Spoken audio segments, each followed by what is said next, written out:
No Jumper, coolest podcast in the world. Today I'm here with the one and only Tee Grizzley. What's the deal? How you feeling, man? Good, bro. Good to be back. Yeah, good to have you back. I feel like the biggest thing that's changed since we last spoke to you is that, you're no longer on probation? Yeah, parole. No longer on parole. Parole. Yeah. So how's that feel? Feel good. I done left the country a couple times. Where'd you go? I went to Paris, Mexico, and I'm working on getting into London now. Really? Yeah. What were your thoughts on finally getting to leave the country? Because you've had a wild rap career for the past few years, but you just never really got to step outside the country lines. It was a crazy ass experience, bro. Like, the air just different. The whole vibe just different with that shit, you know? And they knew who I was, so that fucked me up too. You know, shit just was, I was happy to be there. Definitely. I ain't never think I was gonna go there in my life. So to finally be there, that shit was crazy. Could you handle the food? Hell no, that food was weak as hell. Food was nasty. Which countries were fucked up? All of them. Don't know other countries got no good food. What do you mostly eat that you couldn't get out there? I couldn't get no soul food. I couldn't get no macaroni, yams. Definitely true. I couldn't get no motherfucking good fried chicken.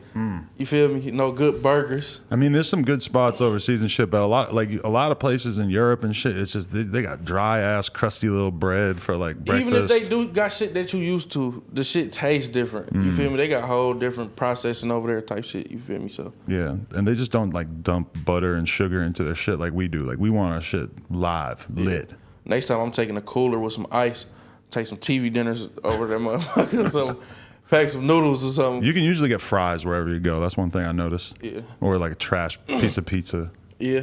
What's up with this TV show thing that you're doing? Is this official yet? Do the people know about this? Which one? It's like a dinner. Dinner with Grizzly? Yes. No, it ain't. I ain't put it out there yet. I just been recording it. Okay. You feel me? But what's the idea of this? Because I'm recording this with you tomorrow. Basically just coming out and kicking it, having dinner, you know what I'm saying? Real intimate setting with people to really just talk about whatever. You feel me? All that type of shit. We can talk about the time a nigga got put out the library, anything. Wait, you got kicked out the library? Once before. What did you do in the library? My mom's a librarian, so that hits kind of close to home. I ain't really do nothing much. I was just on the computer. You feel me? You know, you gotta have a library card to get on the computer type shit. So I was just in that bitch. I found out how to get in there off the administrator password type shit. I was just on that bitch all day on Crush Spot and MySpace and shit, just all day. Yeah. See, my mom was a librarian, so she like was there when like people first started like going on computers and going on the internet in the library. And I remember that she like would just come home and just every day she'd have a different story about somebody masturbating to the internet porn in the library. That shit crazy.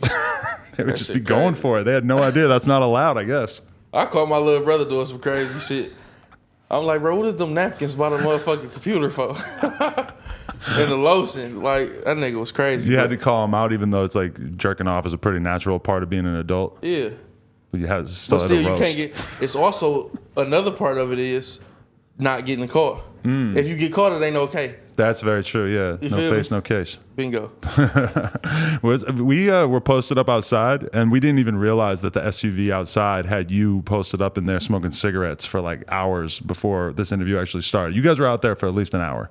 We was out there for about 30. Okay. We was doing we was going back and forth about these songs and shit like, okay. Who got the best diss song ever? Really? You feel me? What was in contention? One person played Ether, one person played Hit 'Em Up, one person played this one song.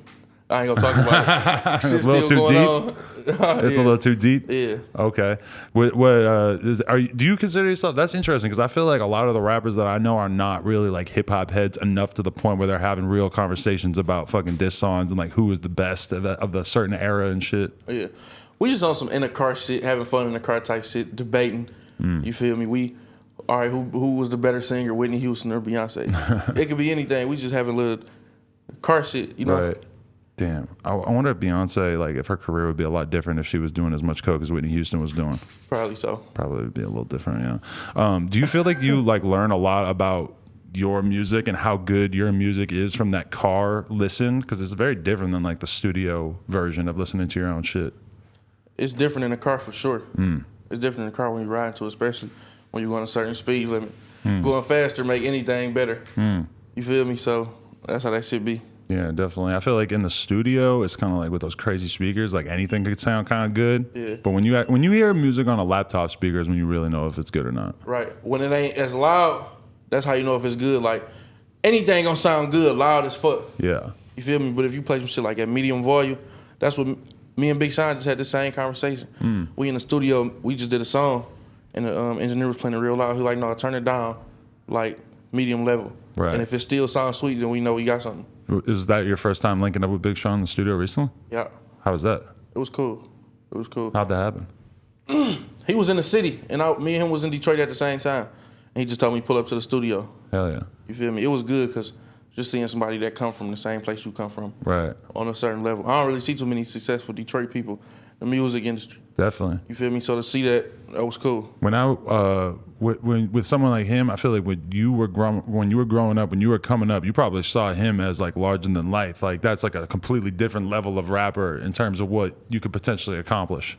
I ain't gonna lie, I was dumb when I was younger. You feel me? You were a hater? No, I wasn't no hater, but I only wanted to hear street shit. I only want to hear street shit from Detroit. I don't give a fuck about no industry niggas. Oh, you say a nigga from Detroit made it out? Let me hear it. Yeah, I want to hear that street shit. You feel me? But as I got older and as I gained more respect for the craft, I start fucking with this shit like, no, he really cold for real. Like especially right now, it feels like everybody who's popping off out of Detroit is on some straight grimy ass street music shit. Like that's just what it is out That's there. our sound. It's gonna sound like that. You feel me? Because Detroit ain't a fun place, not a tourist city. It ain't people being there coexisting, everybody happy, none of that. Niggas is getting killed, niggas is selling drugs, niggas is trying to get some money, and niggas is in the streets. Everything that come with the streets is going on in Detroit 24/7. So the music that come out of that is gonna sound like that. Definitely. You feel me? Are you spending less time there now that you're off parole? Are you able to like move out and like be around different? I ain't spend a lot of time there. I go there, creep through, pull up on the people I need to pull up on. You know what I'm saying? See who I need to see, then I'll be right back on. You can play shows in Detroit? Yeah, for sure. I just sold out a show in Detroit. Really? Yeah. How many people came? I don't even know. I know it was sold out though. That must have been wild as hell though. Yeah, you for played sure. there a lot of times though at this point? I think I only did Detroit like 4 times my whole career. Right. You know what I'm saying? But it all been arenas though. Really? You feel me? So That's lit as fuck. yeah. Hell yeah. Okay, so I think the last time I talked to you, I asked you how your life was going to change when you got off parole, and you said that you might start smoking weed. Right. Has that actually played out? It played out.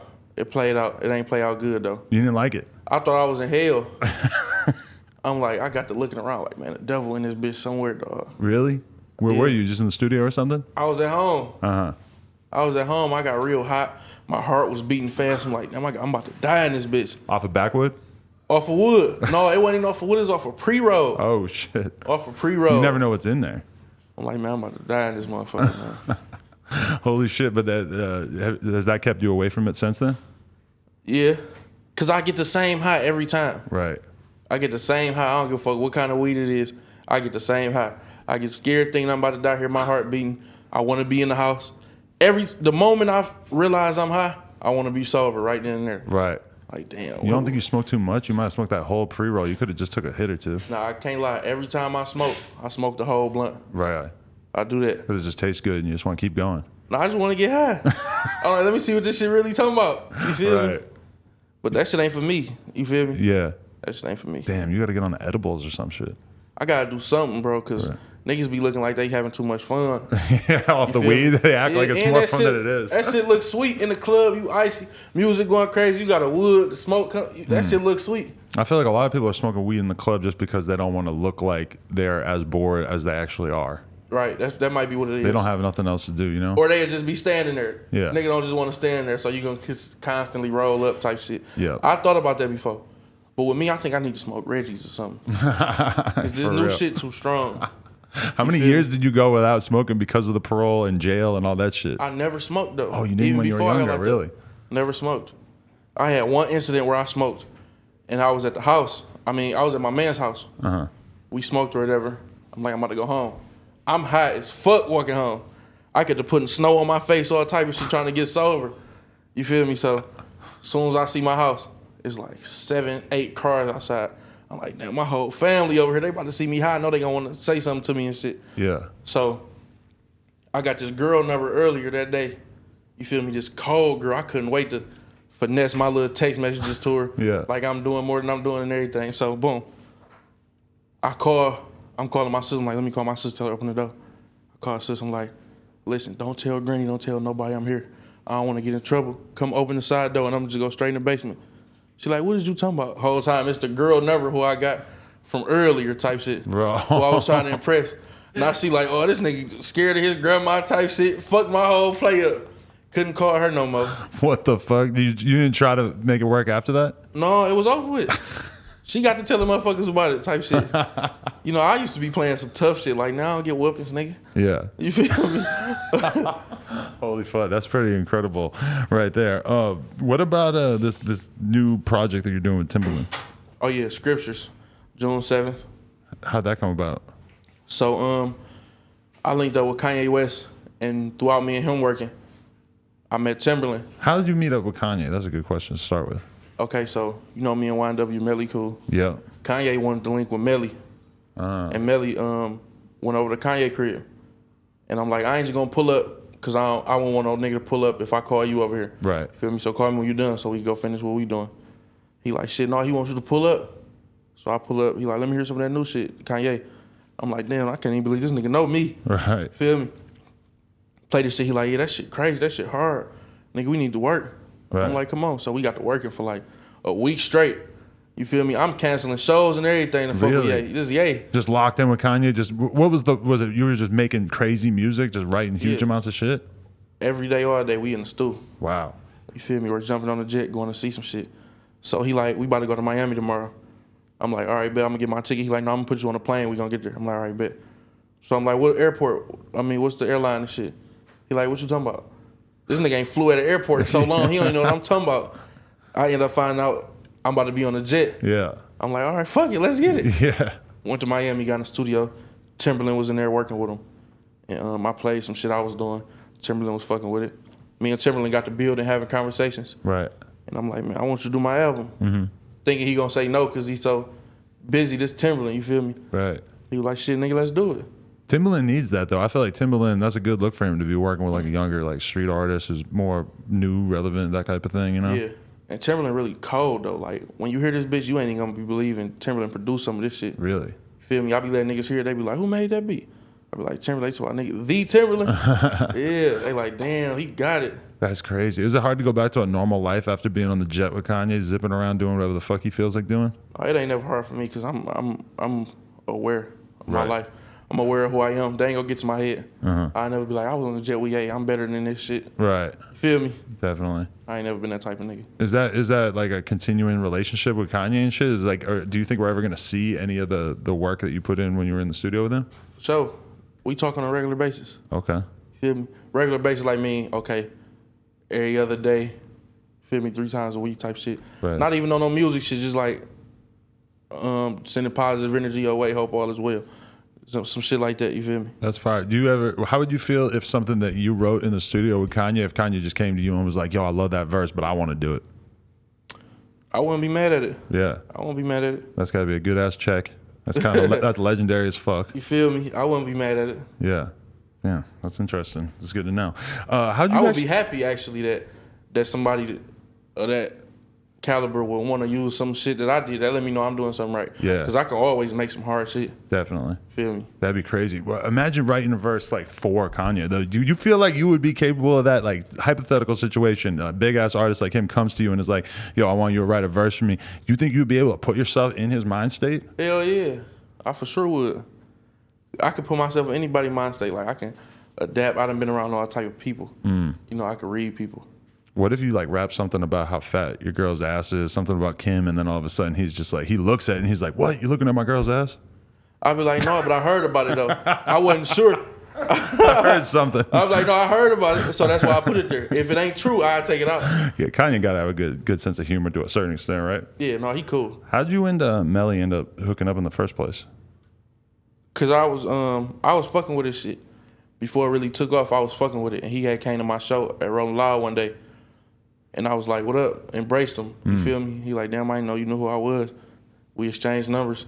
ever since then, we just been working, locked in ever since. Definitely. You felt like you guys got along good when you were in the studio and all that shit? He didn't smoke weed when I was in the studio with him. I think he might have started after that, but he ain't never started smoking weed. Really? He'll fuck with the Hennessy a little bit. But yeah, he was drunk as hell when I was in the studio with him. Yeah, we got a lot of songs together. We got good chemistry in the studio. Definitely. Yeah. How you feel about the free melly movement? A lot of people got shit for just saying free melly. People acting like somebody's automatically guilty when they get charged with something. I mean, the media gonna believe anything. I mean, the people gonna believe anything the media tell them.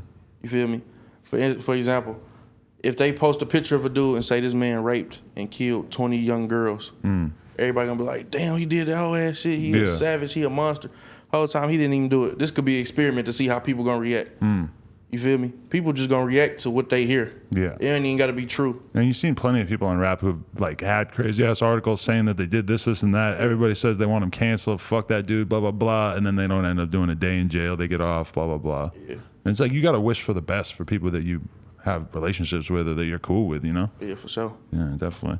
You have a good time at Rolling Loud? Yeah, Rolling Loud was hype. Rolling Loud was lit as hell. Yeah. Well, how'd you feel about like the reaction you got from that audience, the SoundCloud rap kids, we assume, or I don't know, the Florida kids in general? They fucking with me. I had the whole crowd. You feel me? I had like literally the whole crowd, as far as you could see, was fucking with me.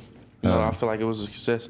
I feel like next time around it'll be better though. Yeah. You feel me? Because now that I'm off the papers and shit, I can be more consistent. You know, so. Your Instagram caption said, I told Rolling Loud I wouldn't perform without the glizzy on me. Yeah. You might have said gun. Yeah, I said gun. Because I had the water guns. They're like, what y'all doing to them? I'm like, we ain't going in unless we bring these in. That's just what it is. Yeah. You feel me? Like, all right, come on. That shit was crazy though. How you feel about like the fact that they had the cops just posted up there? It seemed like it was just all a setup, that they just embedded themselves They targeting niggas. Yeah. You feel me? They targeting them boys down there. All the niggas that be in the videos with guns and all the niggas that's doing good. Any and everybody who they feel like they can get some points off of, they gonna do it. You feel me? That's why I get in and get up out of there. Yeah. Oh, you just dipped in, dipped out. It was like fucking nonstop. You just look like cops that were like military type cops posted up all over the place. I seen a big ass green truck talking about special operations. I'm like, fuck they come from? It's so crazy. Just seeing them like lurking around after people's shows and shit, trying to find them and stuff. That was scary. Shit crazy. So I hear you have been pushing the prison reform thing now because your sister and your mom are both locked up. Just my mama. Oh, okay. What my mom and my little brother. Oh, your little brother. Okay, yeah. And you were posted. I seen the picture you posted of your mom on Mother's Day and everything like that. Yeah. What's she in for? Some they say she was selling bricks and all this other drug shit. Like mother, like son. Yeah, but that's what they say. Right. How long she been in for? She been in for 8 years now. 8 years. Holy shit. Yeah. How many more she got? She got left, so she was sentenced to 25 altogether. That's why I say she got life, 25 years of life. But a lot of laws passed, and they did a lot of bullshit in her case. Right. And we've been having lawyers on that, you know, and she back in court now trying to get this shit to where she can get immediate release. Holy shit. Yeah. Wow, that's fucking crazy. So is this something that you've always kind of had in mind, that you wanted to be more vocal about how fucked up the prison system is? I never really knew about it till I went. You know what I'm saying? And once I went, I was just like, this shit is crazy. You feel me? Like the guards think they gotta add to your punishment. They talking to you any kind of way, treating you any kind of way. They beating your ass and that bitch, all type of shit. Right. And I'm just looking like us being in prison, being away from our family, not being able to get no money, our life being put on pause while we continuously aging is our punishment. That's our punishment. Y'all ain't here to punish us. Yeah. Y'all got a job, y'all get a check, y'all come to work and go home. It don't say in the job description to make their life more miserable while they in that bitch. These niggas got kids, ain't seeing their kids. I was in that bitch with niggas, they mama died. It's crazy for your mama to die while you locked up. Right. You feel me? And it's just crazy because it feels like a lot of people, like they're in it, that's all they can think about for years while they're locked up, and then they get out and they just choose to just immediately forget about it. And now we're kind of seeing the trend change a little bit where people want to be more vocal about how fucked up the system is and raise awareness. That'd be only some people. No, I done seen niggas get out and be back next week. Right, yeah. You feel me? But with me, I know that they ain't tearing that motherfucker down when I get out. Right. When I get out, they not demolishing all the prisons. Them bitches still gonna be there. Definitely. So whenever you do some more dumb shit, it's still here for you. And you having family members in there, it's just like a constant reminder. Yeah.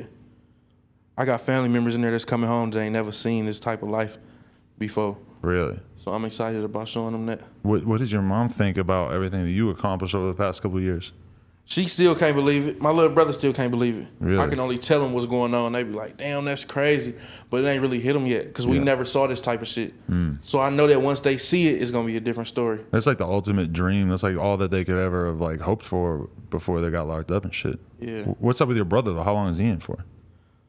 He's supposed to did 5 years. Okay. Right.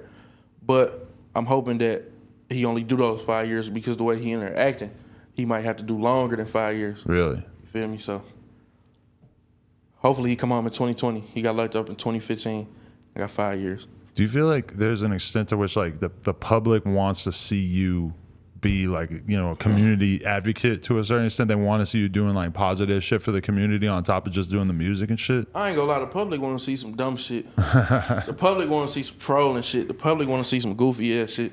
That's all they really give a fuck about. They say they want to see all that other good shit because it sound good and that's what you're supposed to say. And you know, that's following the norm. You feel me? That's following what's right. But deep down in their heart, they gonna go watch the video of a nigga getting killed more times than they gonna go watch the video of a nigga doing something or speaking out to somebody. Feel me? So, because like nothing at Rolling Loud is making headlines besides like the dumb shit, people getting arrested, blah blah blah. There's all kinds of people who are playing their first big show, like, you know, all these like happy stories you could be telling from that environment. But then what does everybody end up gravitating towards is all the bullshit that happens. Yeah, they ain't talk about how an artist that never did a show, first show was at Rolling Loud, and he had the crowd turned. Yeah. You feel me? They gonna talk about a nigga going to jail for 3 hours. Right. Feel me? Definitely. All right. So what else you got going on, or like what you been up to lately with this new project? You're super excited about it? Yeah, I'm very excited about the project. You feel me? That's what I've been working on. I just bought a house, so I've been working on getting my house together. House where? In Georgia. Really? Okay. Yeah. That's what's up. And just working on my album. That's it. Beautiful. Feel me? I'm trying to get my cars wrapped. I done fucked my Hellcat up. Really? So now I gotta wait till that get repaired to get it wrapped. Well, you got in some crazy ass accident? Not even that. I'm pulling out the parking lot and down there scraped something. Right. You feel me? And it just fucked up a part that's just like complicated. It fucked up a complicated part on the car. So now I'm waiting on that to get back so I get all my cars wrapped. Damn. Daily struggle being Tee Grizzley. Yeah. Shit, it happens. All right, well, yo, I appreciate you coming through. I appreciate you having us on the cooking shit tomorrow, or the dinner date show, whatever the fuck it's called. Dinner with Grizzly. Dinner with Grizzly. Yeah. Yeah, we gonna be talking about everything in that motherfucker. That's gonna be exciting. How you pick the Instagram models that you got there? I don't even pick them. Oh, okay. You feel me? I like, you know who not to bring in this motherfucker. You feel me? You have somebody on your team though that is in charge of picking out the Instagram models? Because like, what if you walk in and there's one that you already fucking had an affair with? Nah, that dude run across me. Do you know this person? You feel me? And if I done did something with him, or if I know the person, I'll be like, no, I'm straight. Don't bring them. I don't want shit to be awkward. Right. You feel me? Where I done stop texting this person, I don't want it to be awkward. Yeah. You feel me? But No, definitely. I had a girl text me, like, she said, ask Tee Grizzley how my pussy felt. she said that? Yeah. Who? I probably shouldn't say. You probably don't want me to say. No, I don't. She really said that though. I didn't even have it in me to respond. I'm like, that's the gayest text I ever heard. Damn, that's crazy. I don't remember so shit. No, you probably don't remember. All right. Well, hey, Tee Grizzley in this bitch. I appreciate you. Everybody go fuck with all the new music, new projects on the way. Yeah, gang shit, man. Appreciate you for having me again, Hey, bro. did you ever get a DM back from Nikki? Nope. I got a comment back from her though. Really? Yeah, I commented on her page. She comment back. I say, as long as you happy, I'm happy. You feel me? She comment back to little kissy faces. So she know what the fuck going on. She knows what's going on. She got a feel man me? now though. That's just a little obstacle. Small thing to a giant. He ain't rapping like Tee Grizzley, so fuck it. No. Shout out to him. I commend him. Yeah. But he's got a tough job. Yeah. That's a lot of woman. You gave me some weed last time, right? Yeah. You still got that going on? I think we probably definitely got some weed. Yeah. I'm gonna find it right now. We'll roll up. All right, bet. Beautiful. Appreciate you, man. It's on. Hey.